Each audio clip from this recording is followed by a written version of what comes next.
posting it in the Facebook group afterwards, and then you guys all have access to it. And then anything that we go over today, like any tips, tools, and strategies, I'm going to also put into the Facebook group. Sound good? Awesome. Cool. All right. So why don't we just do a little intro? Name, where you're quarantining, what you're working on these days, and what you hope to get out of today. So I'll start. I'm Jen. I'm quarantining in Marina Del Rey in LA. I am working on just giving massive value during this time of quarantine when people most need it. Hopefully just to give people practical tips and strategies to help guide them through this time. And what I hope to get out of today, that all of you leave with something impactful that you can actually apply to your day-to-day. Cool. That's it. Stephanie. Hi, I'm Stephanie. I am quarantining in Vista, California. It's like North County, San Diego. I live in LA though. I'm at my fiance's house down here. And I'm currently working on finding opportunities in this time, as Jen taught me, looking for opportunities to grow my business during this weird time. I'm working on my virtual offerings, and I'm also currently working on like 4 different events for the next 4 weeks that I'm having, virtual events, a retreat this weekend, and then a panel the following weekend, and all the things. So that's what I'm doing, and I expect to get out of today. I think ideas is what I'd like from today. Ideas from fellow founders, fellow work from homers on what you're doing to stay sane and productive. Awesome. Thanks. Yeah. Alicia? Unmute. Aha, yes, too many buttons.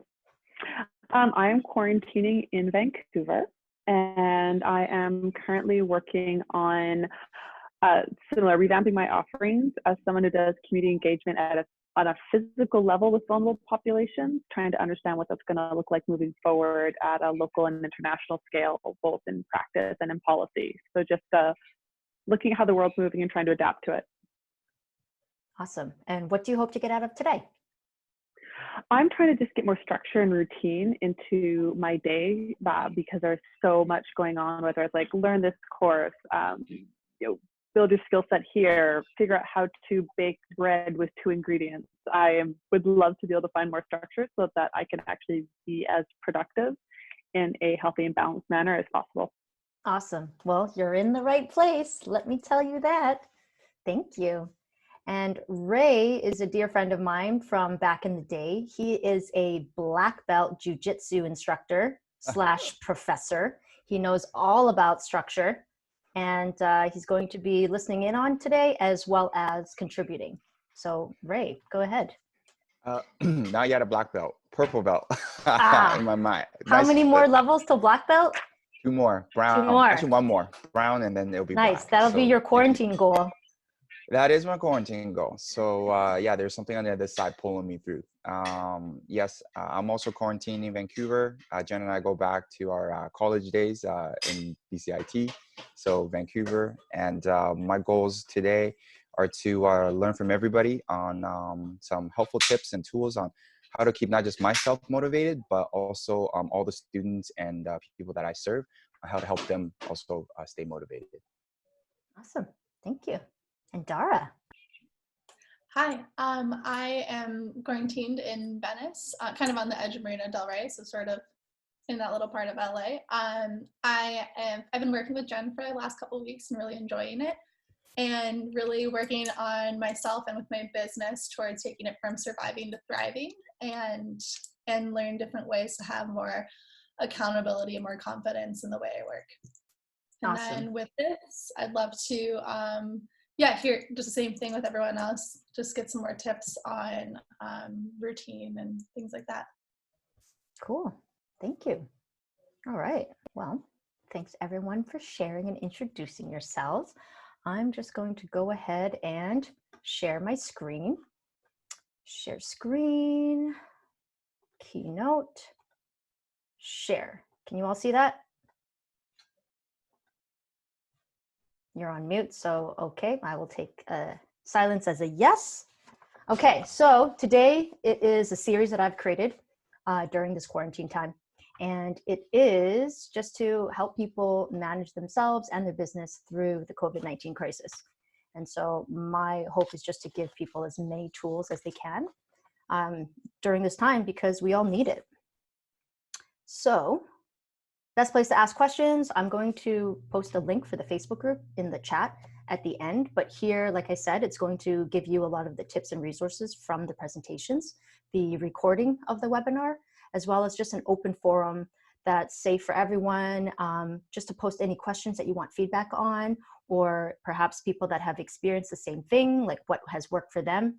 It's just going to be an awesome place to be in community with everyone and stay connected.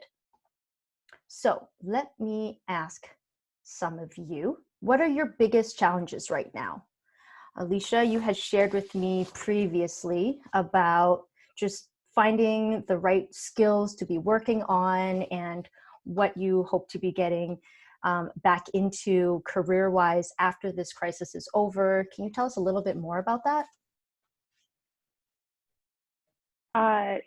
So my challenges are understanding what is going to be required of people who work in policy and program change within governments and nonprofits moving forward, mainly because a lot of those agencies move quite slow. So even though you can see what is necessary coming down the pipeline, being able to convince an organization that new skills are necessary can be quite challenging. So I'm trying to understand what they're going to need so that I can repackage myself, update my skills, and get back into that ahead of the curve. Yeah, absolutely. That's great. Okay. And what do you think is affecting your mindset the most currently? The belief that because I don't have the skills they may want, that they're not going to consider me. So there is the downside of being someone who's innovative in an industry that isn't necessarily innovative. So my mindset is doubt. I think it's the biggest thing affecting mindset is doubt and limiting beliefs. Yep. I think we all know something about that. Can we all get a agreement here? We all experience some self-doubt. Anyone else want to share? What are your biggest challenges right now when it comes to structuring your day and maintaining productivity throughout the week? I can go next. Yeah. I practice a martial art that is based on being really close to people. It's jiu-jitsu, so it's a form of grappling. So you have to be really, really close, like right on top of each other. And of course, before COVID, this is fine. You know, a lot of people didn't have any worries about that. You know, hugging, handshaking, all these like social norms. So I'm in an industry that is going to be very affected by this virus until a vaccine has been discovered. So right now, my challenge is thinking about how to pivot the business and also the art towards in a direction that can help us survive, you know, up to 25 months if we have to, that we got to, you know, until something like a medicine comes out that says, yeah, you could take it and everybody's is okay. So that's kind of my challenge, is thinking about, you know, from a business and from a industry perspective, how to help pivot the business to so that it can adapt to the changing environment. Yep. Sounds good. Dara, anything to share there? Yeah, I been trying to work on less focus on making sure things are perfect before I move forward with them. So kind of trying to value myself and my self-worth more, and trusting that the steps I'm taking are right, and then using those steps to learn how to change them in the next time. Yeah. So what's working for you with trusting that the steps are right?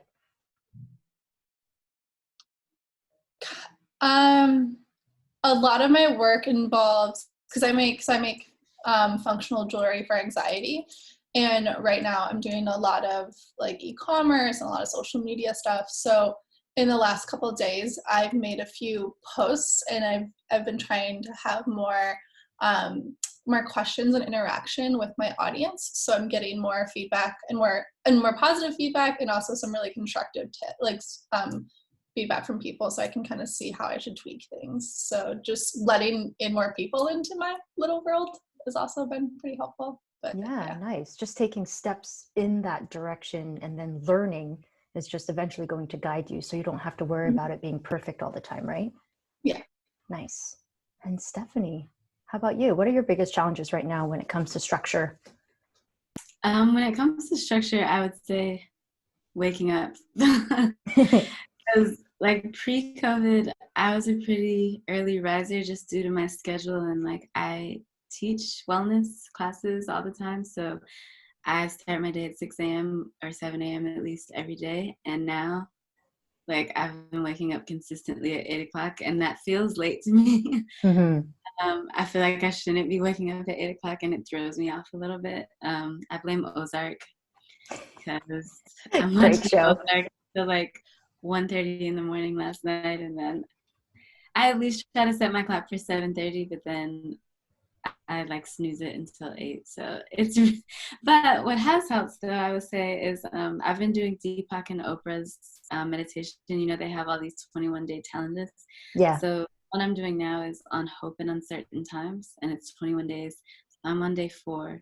And not only have I been doing like the 20-minute meditation, but afterwards they have writing prompts, like journal stuff. And it's pretty long. It takes about at least 20 minutes to do the prompts. So it's like 40 minutes of just, you know, mindfulness in the morning. Nice. So that's really helped after I wake up at 8 a.m. to do Great. that. Yeah, anything to incorporate into your morning routine that sets you up for the day, right? Yeah. Awesome. Thanks for sharing, everyone. So I'll go over the agenda for today. It's going to be specific tips and strategies on how to pick the right strategy in the first place. And what I mean by that is when we figure out and focus in on what's important for you by the end of the crisis, by the end of the week, then you can break it down into daily structure. And then it's actually in sizable chunks that will allow you to deal with the overwhelm that we often feel when our to-do list is way too long. And then every day we look at the to-do list and there's 20 different things on it, then we already feel overwhelmed before we even tackle it. And then if you're anything like me, I just feel like, you know what? There's so much to do. I don't know where to start. I'm just going to watch TV or I'm just going to watch some YouTube or whatever it is to distract me from that. So I'm going to give you an actual structure, which is a tool that will help you break down your priorities. And then that will make you even more productive because less is more in this case when it comes to things that we need to focus on. And then you can use that to your weekly priorities and then again, break it down to daily. And what has worked for me is to actually use that tool in the morning. After I do my morning routine, I'll plan for the day. After I do my gratitude journal, or even the night before at the end of my workday. So before I close up my computer and everything like that, I'll just quickly jot down what my main priority for the next day is. But I'll go into exactly how I do that with the breakdown.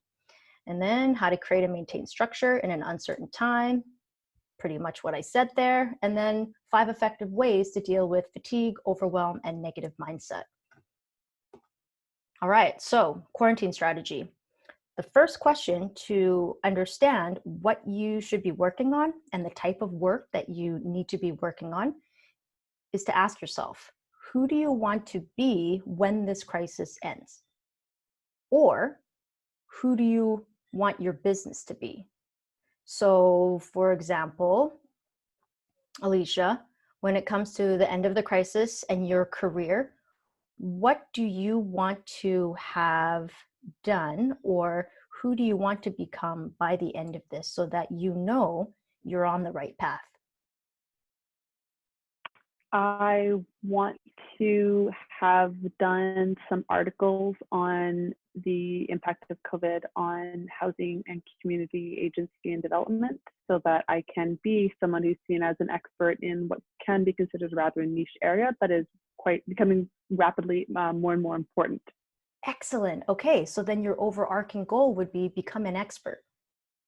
Become an expert in this specific field, right? In that niche market what you just said there, because I just can't remember all the big words you just used, but being an expert in that specific field. So then that would be your overarching goal. And in order to become that expert, who do you have to be? What versions of yourself do you need to be and level up in order to get there? I have to be more visible. I have to be maybe more educated or certified. And I definitely have to be more productive on a day-to-day basis, like creating content, material, etc. Yes, absolutely. Is that the right answer? I agree with 2 out of 3. So I agree with you need to be more visible, because if you create the content and you don't get it out to an audience, no one's going to read it, and then no one will know that you're an expert, right? And then the other one was productive. Be more educated. I don't agree with the educated part. I think that when it comes to articles and opinion pieces and just content in general, your experience and your expertise is going to come out through the content you create. So in my experience, no one really researches the author of an article as long as they get a ton of value from it. And I'm not sure about the rest of you, but when I read an article, as long as I get some key points, some key takeaways that might inspire me to do something else further in my day, then I already think that person's an expert. You know, like best practices for, 5 effective ways to, how to deal with blank. So all those things, as long as I think that, oh, that might work for me, then I already think that that person has the education or the experience or the credentials to listen. But I think the key point there is productive, you said. So as long as you're actually taking action towards that, creating content and making yourself visible, then inevitably you'll reach your goal of becoming the expert, because you'll have all this content to show and people will be reading it and then also giving you feedback. Is that helpful? Awesome. Okay. What is one thing you would most like to accomplish by the end of all this? So whether it's work or personal, is anyone here wanting to work on personal goals during the crisis? Yes. Dara, what is one thing you would most like to have done by the end of the crisis personally? One thing I'm really working on is detaching from stories, because I feel like I tend to take things kind of personal or kind of create this like whole thing around something when it's really not what the issue at hand is. Yes, all of us. So, yeah. So just someone who can really, you know, when something's happening, like take a moment and be able to separate the facts from my emotions and understand it rather than be reactive towards it. Awesome. I love that goal. So maybe your overarching goal can be become more mindful. Yeah. Because mindful to me is the ability to be in the moment and separate the fact from the fiction being our story and the meaning that we put towards that. And the facts are exactly what happened without any emotion or subjectivity. So then being mindful and then able to actually think in real time and either react or not react, but rather how you respond to that feedback. Cool. Goodness. And then the third point here, the prescription, break down goal into 3 things you can affect. So essentially, okay, so Ray, what's your personal goal by the end of the crisis? My personal goal by the end of the crisis is to have an idea, like some kind of strategy for how to pivot the business, like some kind of rough plan. Of course, I want to run the rough plan by my leadership group, through the leadership group throughout. Like we're still chatting to each other every day because business is still actually happening. Yeah. So collaborate with them, get it all ironed out. And when we come out of the quarantine, we just execute. Okay, excellent. So then your overarching goal is finding an opportunity to pivot the business to generate an additional stream of income. Yes, to basically, yeah, you're correct, to generate additional stream of income. Yeah. Okay, awesome. Stephanie, you want to jive a little bit? Sure.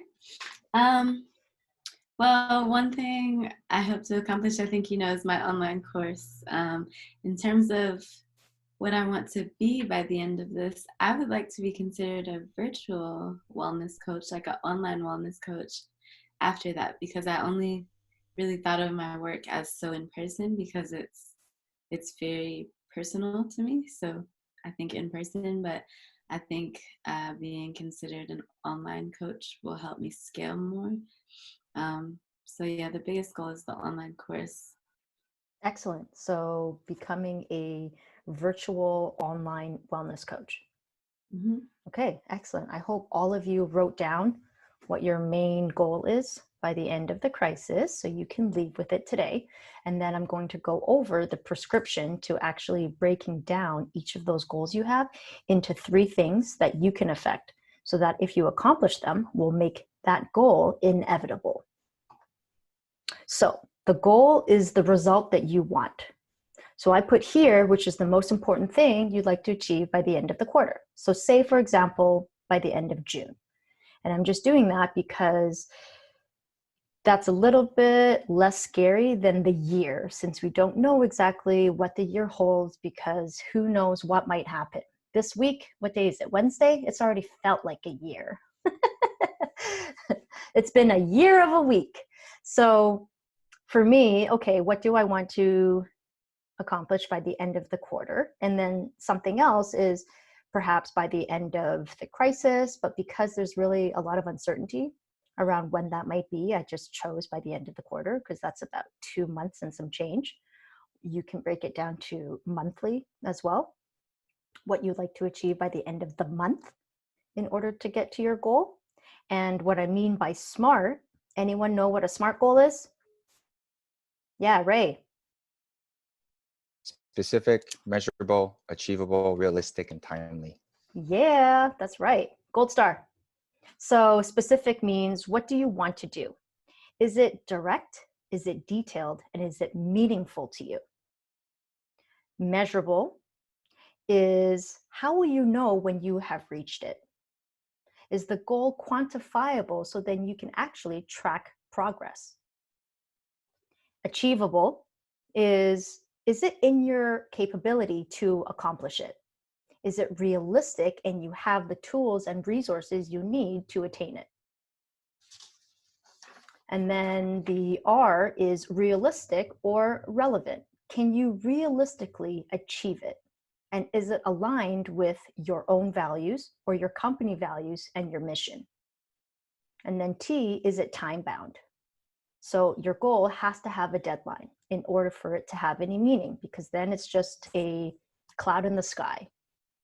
And then it's someday or one day, but then it doesn't actually have a deadline. So as long as it matches all 5 of those things, then you have your breakdown of exactly what you want. So it's very clear and you have focus and clarity to exactly the result that you want.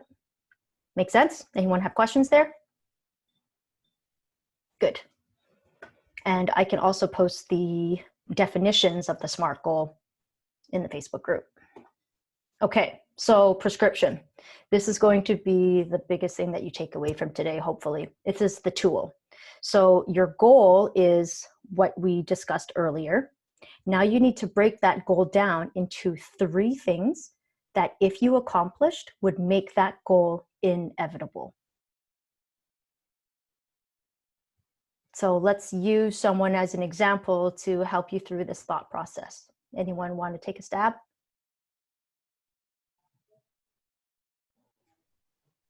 Ray. Cool. Okay. We'll So repeat what your goal was.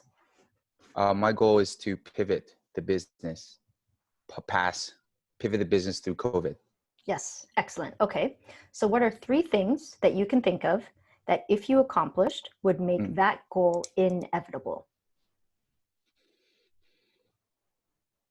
1, have the team all collaborate and pitch in, so that when we go, there's buy-in from everyone already.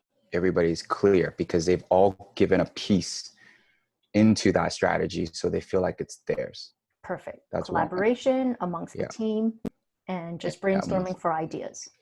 Yeah, brainstorming for ideas, poking holes at it, patching up the holes so that everybody is on board. Awesome. Yeah, that buy-in is definitely important. Okay. Buy-in is huge. 2, it has to at least help us break even financially. We have to cover all of our costs. We don't need to profit, but we need to cover our costs so that it's even. Salaries are paid, costs are made. Everything else, if we do make extra, just keeps the boat floating longer. Okay. So we just need to break even. The model Great. has So to be cost financially. analysis. So you have to do a cost analysis. I understand that it is worth the time and effort and the energy to put towards that idea. And then to also just flush it out to pricing strategy and the resources. Okay. And what is the third thing? The third thing is the students, the people. It has to give them some kind of value. Whatever we decide, it cannot just be for us. It cannot just be about us making money. It has to be that on the other end, people that are receiving it, they're getting value so that we win, they win, and then there's always a third win, which is the people around them. Right? So it's a win-win-win. For us, that's always a key thing. Win-win-win. We got to have everybody win. Perfect. So if you think you got the buy-in of the team, you created a cost analysis to make sure that it was financially viable, and you got the students on board, would that make your goal of a successful pivot inevitable? Yes, I think it would be. Perfect. So those are the 3 things that are going to be the breakdown to make sure that you hit that goal. Now from there, you break down each of those 3 things again into 3 more things. So for example, to get the students on board and the community, there's 3 things that you need to do there as well, right? Is to get their feedback, to run it by them, and make sure that this idea is something that they want, something that they will pay for, and something that they would see value in. Right? And then of course, in order to do that, you need to reach out to them, get on the phone, get on emails, schedule calls, make sure that you actually get each and every person, either past, existing, or potential clients. Is this something that you'd be into and willing to pay for during this time? And then of course, the cost analysis, there's going to be 3 things that you need to do in order to make sure that that is accomplished. Yes. Is that helpful? Very helpful. I'm writing feverishly over here, so Awesome. like a maniac. Good. Thank you. Good. We'll let you take notes. Anyone else? Help break down your goal? I'll do mine. Yes. So 3 things to get to the successful online course. Grow email list, because that has a lot to do with the marketing after it's done. Create buzz and give samples sort of to like pique interest in it, which is kind of what I've been doing the whole time. Doing my IG live classes and giving little samples on social media. And then the third one is more broad, but in my head it made sense. Go all in with the planning, basically focus so I can get the outline of the course done, which I've made some progress this past week, but so that I have a product of value to show for it. I'm almost done with part 1 of 2.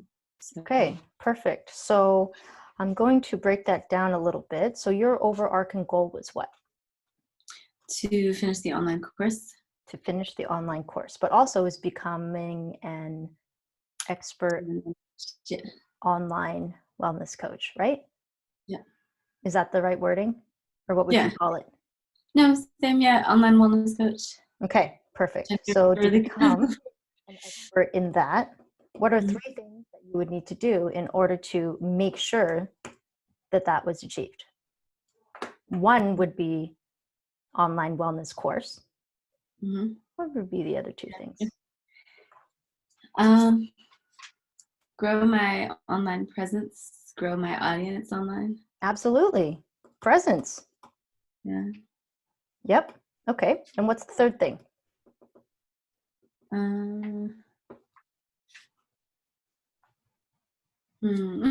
I think audience is a really big thing of it. So I've been trying to focus on that a little more, growing the audience, because you can't really be an online coach if no one is watching you. Because No that's the one's whole point. watching you, but even more importantly, will you be an expert if you don't have people to coach? Right, right. Yeah. So the third thing has to be clients. You have to have paying customers or even people that you're doing maybe an introductory course with. Hey, I'm willing to do this for you just to gain experience. Treat it like a paid internship. Even You know, just to I get your- actually Yep. I thought about that this morning. You just made me think of something. Because someone I used to work with in the past, he's a coach as well, and he does a little different kind of training. But I got an email from him this morning saying, "Will you work with me and like basically be the test dummy for my course?" And I'm sure he sent it to a few people. But I was like, I should do the same thing. Like, to get Exactly. back into sort of pique interest in people as well, and then they tell people. So. Yep, absolutely. That's the only way to get good at what you're doing, is just to gain the experience. And the only way to gain experience is by doing. You can't gain the experience just by thinking. Yeah. So just taking the action towards that. So your top 3 things in order to make you become an expert online wellness coach is a successful online course, creating presence online and also offline, and then clients, people that you actually work with. So then in respect to the online course, what you did just previously is you broke down the steps that you needed to do in order to have a successful online course. So you needed to do email campaigns or email marketing, or just get the emails in general. You need to give people samples of what the online course may entail, give them a little sneak peek or a preview. And then of course you need to plan it. I'm writing a lot. Yes, good. Is that helpful? Yeah, it is. Thank you. Awesome. Anyone else? Sorry. Yeah, so a big part of like what I was talking about too also kind of falls into my brand, because I'm sort of like the spokesperson I'm the spokesperson for it. So I want to like project this mindfulness both in my personal life but also there. So the goals like kind of fall together. So I guess for mine would be more positive. So like be more mindful, take more action, and more confident, less perfectionism. Okay, so mindful. So repeat those top 3 things that would make being mindful inevitable. Yeah, to be more present, to take more action, and more confidence, less perfection. And confidence. Yes. Okay, so if you were more present and you took more action and you were more confident, then you would undoubtedly be more mindful. Excellent. Okay, so let's break that down then. What are 3 things that will make sure that you are more present on the day-to-day? What are 3 things you can do that you can affect that'll help you get there? Less like story from the past or anxiety from the future, and then more like breathing. Okay, And so if there is less anxiety, what is there more of? What do you want more of? Right. Okay.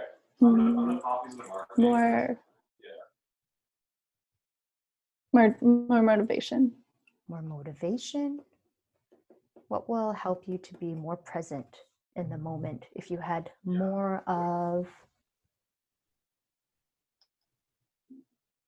More Be calm, calmness, or more peace, then that'll allow you to be more present. Okay. So if you break that down, what are some things that'll help you be more calm in the moment? What are 3 things that you can do? Create emails, post emails, sign up process. Feeling like preparing myself more. Yeah, exactly. Preparation. Because a lot of the anxiety and the stress that we cause is because we're not prepared, we're not ready, we don't feel like we know exactly what the right thing to do is. Right? So if you prepare yourself in the moment, then that'll give you a sense of calm, right? Yeah. Okay, great. What else can you do to make sure that you are calm in the moment? Creating more deliverables, so it's not just sort of this like overwhelming list. Perfect. Okay, so taking action. Creating more deliverables. Perfect. And then what's the third thing you can do to create more calm in the moment so you are more present?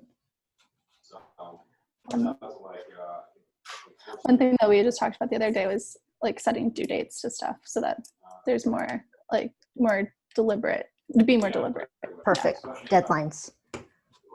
Absolutely. So that just goes back to the SMART goals, right? So essentially, each little line that contributes to the goal, when we break it down, also should be SMART. It should be specific, measurable, achievable, realistic, and time-bound.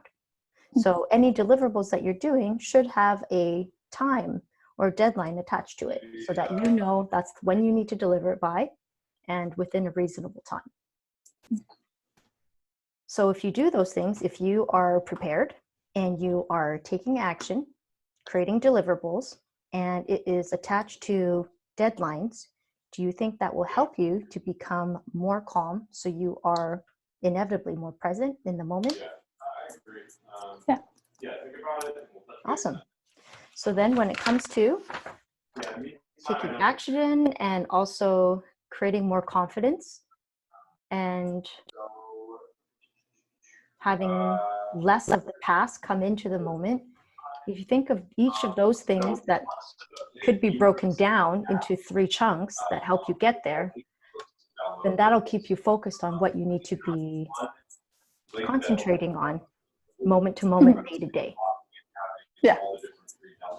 All right. Any questions there? Thank you. No problem. Alicia, do you want to break down your stuff further? Sure. I apologize for any noise in the background. They're doing construction in my apartment. Great. That's okay. So I've been trying to work on it as everyone was speaking. Very inspiring stuff is saying that overlaps with some of mine. So 3 Perfect. things in order to make being an expert inevitable. So we create meaningful content. Mm-hmm.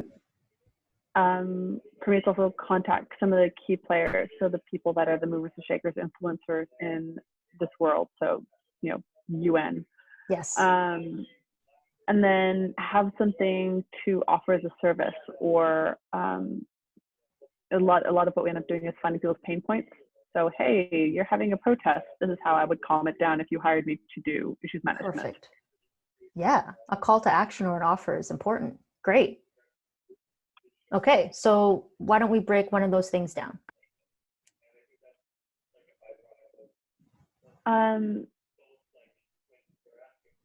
So the most with is to create meaningful content. Okay.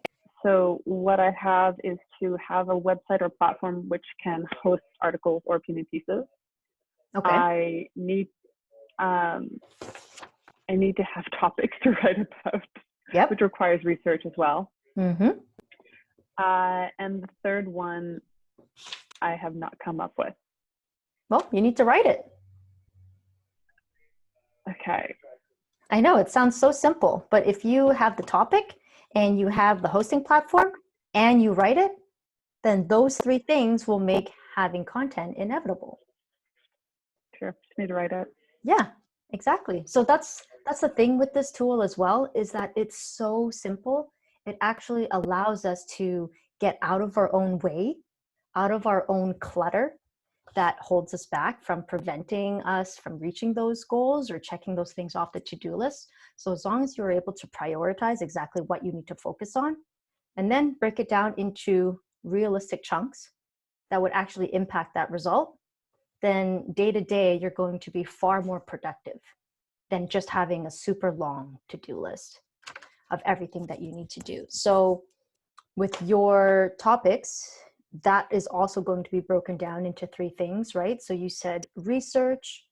Maybe you can ask people of your audience what topics would be relevant and valuable to them, so that when you actually send them the content, that'll get them a buy-in that, oh, great, I had a hand in creating this piece in a way because she asked what I wanted to read. Now I want to read it. And then maybe I will share it with people. And then another thing with the topics is, let's see, feedback. Yes? I'm guessing a consistent schedule as someone who's never done the online marketing of self before. Yeah, perfect. Okay, so even one step further is schedule, but also maybe you can just organize your potential topics in like a Google Doc or something, right? So as you do your research, you can just organize that. Okay, so all the topics with protests, those types of topics would be relevant, and other categories. And then that way, when you look at your overall sheet, it's already organized and you can just easily choose something to write about. So yeah, organization, that would be awesome. And then with the hosting, yes? Oh, please continue. No, go on. What's your question? I have a question, and it may relate to everyone in some way, so excuse me if I'm asking something kind of silly, but with the industry I've worked in, often there's a certain amount of research that would go into being valid, whereas as things have shifted more online, it seems like anyone can say anything. Where do you find the balance between creating content that is actually relevant versus being afraid that when you put something out there, someone who's in the same field will turn around and say, well, that's actually not researched enough. Like, you don't really know what you're talking about. And that's just a concern. How would you tackle that? Because my fear is that I'll just keep researching and never know when I can actually publish an article. Yes, absolutely. So that's the perfectionism coming in. Yes. I would just want to make sure that it's perfect so that no one can judge me. That ain't gonna ever happen. The trolls will continue to exist. The haters and the naysayers, they need a job. So that is just what they do. Now, something that I've shared with people that I've worked is, as long as you know that it is 80% good enough, then you put it out, because creating content is more valuable than creating the perfect piece of content. Because if you just put out content, right? So if you're putting out one piece of content a week, over a month, that's 4. Over a year, that is 48. Who remembers the one article they read in that 1 week, 9 months ago? No one, barely anyone. So if you actually think about it, it's the average. So did that person get something out of it? And did they learn something? Did they get some value from it? Did they learn something about you? Whether it is what you're contributing or something about your personal story. And if you are just writing something to be helpful, to help someone, then your intention will always come across. So if you think about it, out of all the pieces of content that you're going to put out, and it could be social media, it could be emails, articles, webinars, presentations, courses, anything like that, lessons, instructions. Overall, you just have to think about the sum of the average. So if you're consistently just doing your best and putting out the content that actually means something to you, where you're trying to help people, then that's all that matters. Does that make sense? Yes. Yeah, because at the end of the day, no one's going to really remember all the details, whether that statistic was fact-checked, and, you know, as long as you know that it is best to your ability and you're in confidence that you're in integrity with it, then that's all that matters. Stephanie? Oh yeah, I was just gonna add to what you were saying and to Alicia's question. I think that, I mean, we're in completely separate fields, but I do a lot of the same in terms of like offering content and education, writing things. And there's, like Jen said, there's always going to be naysayers and different opinions, but I think it can almost be an advantage. It can be a differentiator because, like, for me personally, I studied in India, so I use that a lot as my value proposition. And I base like all my practices on holistic wellness and things that I learned there. So sometimes if I'm writing about like Sanskrit meetings, and my whole company is in Sanskrit, it's prana wellness, which a lot of people don't know what prana is. And then I'll go into explaining about it. And I don't know, I've heard before that I shouldn't use Sanskrit terms when dealing with the corporate world. And I don't really care, to be honest, because that's where my studies came from and where my foundation is. It makes me different. So you're not going to be everyone's cup of tea, but you will be a lot of people's cup of tea. So I think you have to take it with a grain of salt, and like your clients, your prospective customers are for you. You know, they're not for anyone else. So. Absolutely. Yes. Thank you. Ray? Awesome. Thanks. Yeah, that's the best way of putting it. What my differentiation, what's different about me? Yeah. Value proposition. Yeah. Thank you. Those are all really well said. I just wanted to add one thing, which is you have to, this from my experience, my personal experience, is you have to give yourself permission to fail. And then you have to look at your failure and reframe it, which is it's a learning opportunity. That if there is disagreement, if there is another perspective, accept it all as like it's teaching you. Like, oh, Jen, you know what? You're totally right. I actually didn't think about that in my research analysis. Thank you for pointing that out. And then now you've got a collaborator. You can reach out to that person with like, hey, you made a really good point, like privately, right? Or you can publicly be like, you made a really good point. Would you mind like helping me understand the folly, like where my research analysis was short so I could be better? And that way it becomes more, I think, more integrative, and you're going to grow so much from it. Other people will grow so much from it. I think a lot of times if we feel like we cannot fail, and as soon as somebody points out something that maybe we didn't realize, a lot of time, of course, you know, in the past, I would react very defensively, like, oh, trying to like legitimize my position. But then it made me look very defensive, and I'm willing to learn. I'm willing to be open-minded to improvement. So failure, if we can reframe failure as it's all learning opportunities, I'm going to give my permission to fail. And in fact, I'd rather fail really quickly. So I'm going to ramp the speed. Not that I'm looking intentionally to fail, but I'm so willing to learn that I'm like, I'm going to try everything. And oh, that didn't work. Got it. Learned.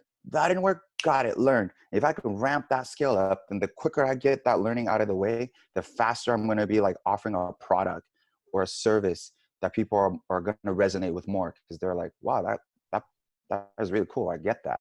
And I pointed something out wrong about it, but that person took it and made their product better. So they're actually listening to what I have to say. So there's a lot of like back and forth with the community now. Now you've got an engaged community because they can see that you're listening to them and you're feeding it back into whatever service or product you're making, and you're making it better for them. Awesome. 100%.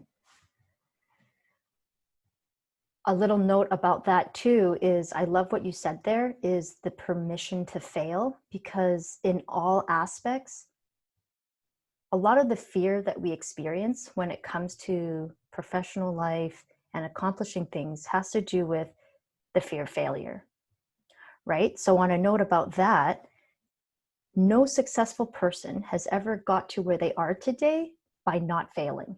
It's about failing so that they can learn from it and that they make those mistakes because it guides them. It's simply feedback.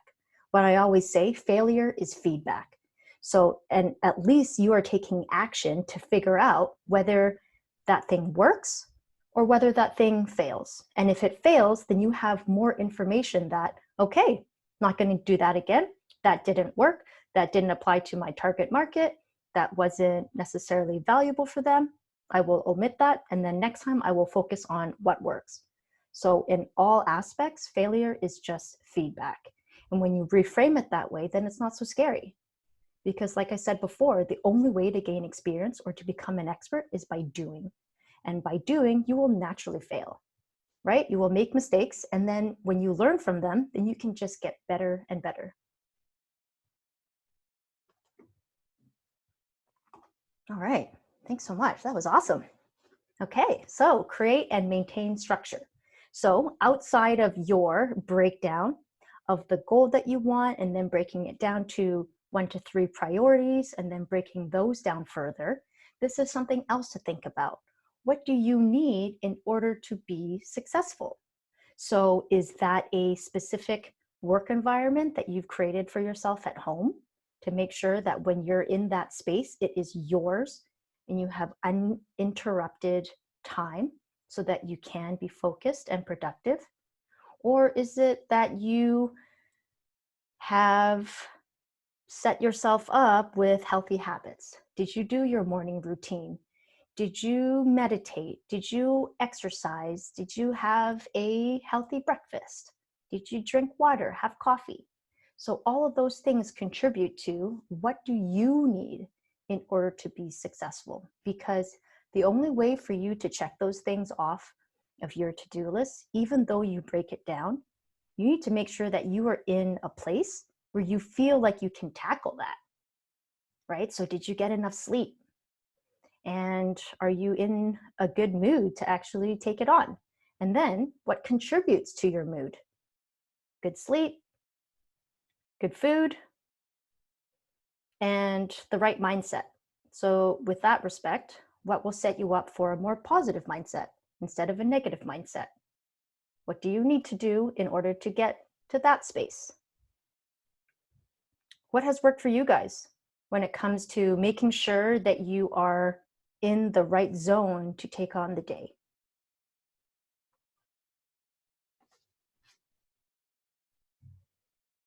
Well, I'll be cliche again and say working out because I find for me personally, since that's my industry, if I don't work out, my day is much less productive.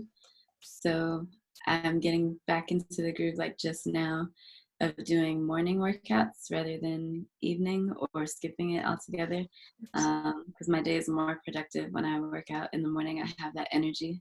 So it's Yeah, very necessary for me to set myself up. absolutely. Thank you. And meditating for sure. Meditating and journaling has helped. Yeah, and just making sure that you are doing that routine and staying in practice with it, right? Nice. Anyone else? What has worked for you to set yourself up for success?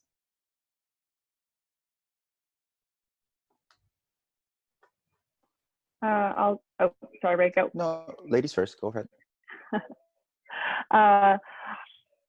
It sounds counterintuitive, but sometimes I need to spend some time on things that aren't related to that project. So I'll dive into like cooking a new recipe, even though I know I could just spend less time eating something I know how to make. It's like a reset that I can do like a small win in another way. Like, look, I learned a new way to use cauliflower. Yeah, simple things. Simple things, yeah. Other wins. Perfect. Awesome. Ray, what were you going to say? I do something fun that I enjoy first, actually. I used to do the other way. I used to say, oh, it's a reward. I'm going to earn my way to this fun thing. But then I actually really dread doing the thing I didn't want to do. So now I kind of just do the opposite. And I found that's worked actually quite well for me, which is I do the things I enjoy. So I'm in a good mood. And then the hard things actually don't seem that hard because now I've kind of tricked my brain like, oh man, you've had all the fun stuff. So now it's like I'm in a good mood going into it. And then I've actually reshaped my perspective around this like quote unquote unpleasant thing that actually is not that unpleasant. Awesome. I love that. Is reversing it. Have the fun first so you can actually be focused on what you need to get done. I love that. Yeah, there's 3 things that you ultimately need in order to be in a good space to be productive. That is mindset, strategy, and accountability. So a lot of the time when we only answer to ourselves, that's where the accountability falls to the wayside. Oh, well, I'm only letting myself down. It's only my own personal goals. But in fact, holding yourself accountable to what you say you're going to do is just an act of self-care and self-love. So as fluffy as that sounds, it's actually really practical because if you are holding yourself accountable to the timeline, to the deadline of your goals, you know that when you check that thing off before that deadline, you're like, yes, I did it. I set my mind to it and I accomplished it. And then there's nothing more satisfying than physically checking that item off the list. Good. So the big goal. So if you are to break down the overarching goal during the crisis, and you can chunk that down into 3 steps, then you can chunk that down into what do you need to do that will help you move the needle forward on each of those 3 things on a monthly basis, right? So for example, that could be contacting so many people to buy in, or that could be contacting your contacts about the value that you might be giving or the topics that you want. It could be what type of things your audience would find valuable in an online course, or it just could be things that you can practice every single month to work towards to being more present and taking action so you are more mindful. So you break down those 3 priorities into for the month. And then you break those down into a weekly basis. So 3 things that you want to be accomplishing that work towards that goal, broken down to weekly. So for example, or if you want to be more present and you're taking preparation and taking action with deliverables and meeting deadlines, then on a weekly basis, what might that look like? Okay, I'm gonna bounce out. Thank you everyone for having me. Thanks so much. I for wish having I could stay. I would stay if I didn't have a 3 p.m., but this is so awesome. I'm learning a lot. Thank Hope you you. guys enjoy. Bye everyone. Time. Bye. One thing I started doing that's been really helpful is I have a whiteboard that has like my week, my like 7 days of the week, so that I know exactly what I have to do, and it's present in front of me. Yeah. So just sort of, yeah, like more structure, and then it also can be helpful to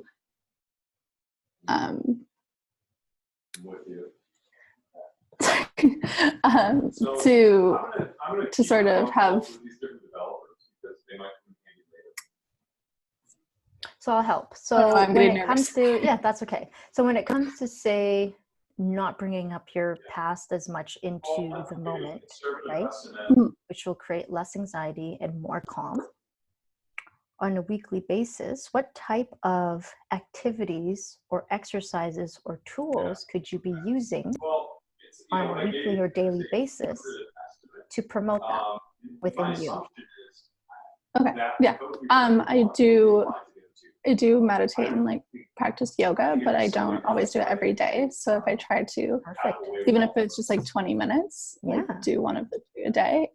Meditation, yoga, what else helps you? And then I am definitely an artist, so like doing something creative that's not related to my work is like a really good relief. Creative and something fun for you. Mhm. If you did that every week and even just a little bit every day, then that'll help you work towards that. Every single week you will be more present, which will help you become more mindful, right? Mhm. Yeah, awesome. So it's incorporating those things into your daily structure as one of the top 3 priorities for the day. Definitely. Yeah. Cool. So this is your daily structure. If you have that formula, then you break down your weekly and then break that down into your daily. And those are your top 1 to 3 priorities. So every day you only have 1 to 3 priorities for the day. And that's it. I can't stress that enough because our brains get overwhelmed very easily. So if you can break down, okay, so today I want to create meaningful content, right? Whether it's for your course, whether it's for your business, whether it's for being an expert in your niche, in generating content, right? So what are 3 things that you need to be doing? Okay, so breaking down content into, okay, I have to write it, I have to do some research on the topics, and then I have to post it. That's it. And then you create that 1 piece of content. And then that is your big goal for the day. And 100%, if you were to actually write an article or blog post for that 1 day, then you would just feel like, yes, I got it done. Now you have the rest of the week to make sure that you are doing the things that you need to do. So every day, only 1 to 3 priorities. And then you break down those things into the exact prescription. So each of those things, break it down into 3 things as well. So to write a piece, you need to research it. So 3 things that you need to do in order to research, right? So you need to go online. Maybe you need to talk to people that find relevant topics or value in it. And you need to test it to make sure. So each of those things are broken down. And then that is basically your daily structure. And then when I say trackable is, how do you know when you have accomplished those things? Right? So again, okay, I'm going to do this specifically by the end of the day, by 2 p.m., by a time. And then whether it be 1 piece or 3 piece or contact X amount of people, make sure that it is trackable or specific. Because if you don't, then you're never going to know whether you've completed that action item or not. And for you, Dara, since it's personal, your measurable thing would be spend 10 minutes meditating every day. And then also spend time doing yoga in the morning, either before or after your meditation. And it would be by 8 a.m. or whatever time that you do, so that every day you have that morning structure. And then that sets you up for success to take on the rest of your day for work. And then that's a way that you are setting yourself up for success, but also what you need in order to fill your cup and feel good to be successful. All right, so 5 effective ways to deal with fatigue, overwhelm, and negative mindset. These are the things that have personally worked for me and also for a lot of people that I've worked with. And I would love to hear what also has worked for you that is not up on the slide here. So for healthy habits, what I mean by that is diet, sleep, making sure that I am exercising or at least moving my body or sweating, things like that. And then also meditating. Meditating really is helpful. Thanks, Stephanie. And I just love just taking a few minutes out of my day. Content is important because it's the type of content we consume. A lot of stuff that we're consuming right now is negative. I don't even know if we realize it, but it triggers me in a way where it actually creates anxiety. When sometimes I look at the news, how many people are dying from the coronavirus, how many countries are affected, how many tests we don't have, all these negative things that we're bombarded with creates that anxiety. So recognizing those triggers and the content that we consume, so that I make sure that I don't consume any of that content that's triggering before I go to bed. Because as you know, the worst time to think about stuff and go into the dark place is right before you fall asleep. So I make sure that I do not consume any of that type of content. And also with, like, say, Netflix, I don't watch Black Mirror or anything scary right before I go to bed, because that will also keep me up. And then routine is also very important. So I have a day routine and a night routine. And that is during the day, wake up, water coffee, meditate, and move my body a little bit, like a light workout. And then I take a shower and I get dressed in outside clothes. So I'm not just in my pajamas, and maybe I'll do my makeup, and maybe I'll wash my hair, and then I'll actually feel like, okay, I'm transitioning my physical state. So now I'm in work mode. So like little triggers like that help me. And then after I'm ready, I plan my day, but only after I write 3 things that I'm grateful for. And then that helps me put myself in a positive mindset, because it allows me to appreciate what I do have versus what I don't. And if I do that in the morning before I take on my day, then that just puts me in a better headspace. And then from there, I plan out my 1 main goal of the day and break that down into 3 things that will make that goal inevitable. So what has worked for you guys when it comes to dealing with fatigue and overwhelm and the negative mindset?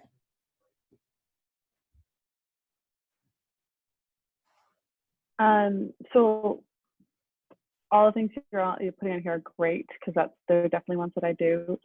What I found is finding things that used to bring me joy and doing them again. Yeah. So I'll watch old shows, and some of them are shows from like childhood, like Anne of Green Gables, old Yeah. Pride and Prejudice, the one from '85 BBC version, or I'm rereading because I'm trying to read a new book all the time, but I have a book that I've read multiple times, so I know what's coming.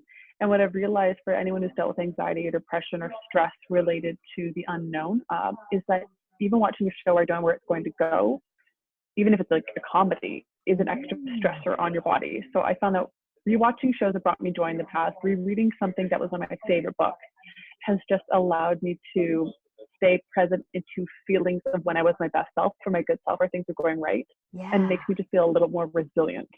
I love that. Yeah, that's also something that I'm finding is like just going back to things that I enjoyed in my childhood, food, shows, just like little things that brought me joy. Yeah. Dara, do you have anything here that I didn't already say that has worked for you? Yeah, the gratitude journal has been really great. I've had one for a few months now, and that's been really helpful. I definitely am conscious of the content in terms of TV that I consume, but I do think that I spend like far too much time on social media. Like I definitely do like screenless during meals and like no screens in the bedroom. Yep. But I could probably do like a cutoff time for social media. It's a little. It can be a little like I let myself like slip because I'm like, oh well, I'm on my business account, so I'm not like on my personal, so maybe more of a cutoff time and then more structure to my night routine, because sometimes I go to bed at like 10 and then like last night I went to bed at like 2 while working on my website. So sort of like I feel like my morning routine is a lot more structured than my night routine is, so maybe more of that. Yeah, that would only help you, I think, to get a better sleep and then also to create that consistency throughout the day. So if you are structuring your day to your top 3 priorities, and then as soon as you get those things done, then you're free to do all the things that you are free to do. Or maybe how Ray said, maybe do the fun things first, get it out of the way. All right, I'm just going to scroll Instagram on my personal for however long, and then that's it. I'm going to focus. Yeah, definitely. That could work too. Cool. So this is something that I just love to remind myself of. Don't let this crisis go to waste. Use it as an opportunity to build, grow, learn, or understand yourself better. So it could be an active approach, like say, all right, I'm going to get these things done. I'm going to focus. I'm going to be productive, all those types of things. But also it could be a little softer. So I want to learn or understand myself better so that I am more mindful and I am more present and then I am more calm. So whichever way you want to receive this, use it as inspiration or motivation to take you into the rest of your day, the rest of your week, the rest of the time through, during this time of uncertainty. But do know that we have a ton of time, right? So it's just about how we use that time and what we get out of it. Are you learning? And if you're learning, then you can do whatever you want to read, to do exercises, to do research. That's great too. Or understand yourself better by getting direct feedback from people that are close to you, having open and honest conversations, and bettering your relationships with the people that matter to you. That's also a positive thing. Or also more on the productive, active, professional side, doing things that will set you up for success when things are good again. When this ends, because it will, you're going to be ready for the opportunities. Sweet. Any questions? No? Okay. I will email you guys with the Facebook group, or you can try to go to that link there. And that is all. If you want further breakdown into what we covered today, like the structuring of the goals and breaking it down into the prescription or how it applies specifically to your goal, then just shoot me an email. I'm happy to help.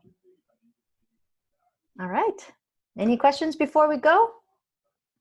Very Oh, helpful. that's great. Thank you. Thanks so much. Absolutely. Thank you so much for coming.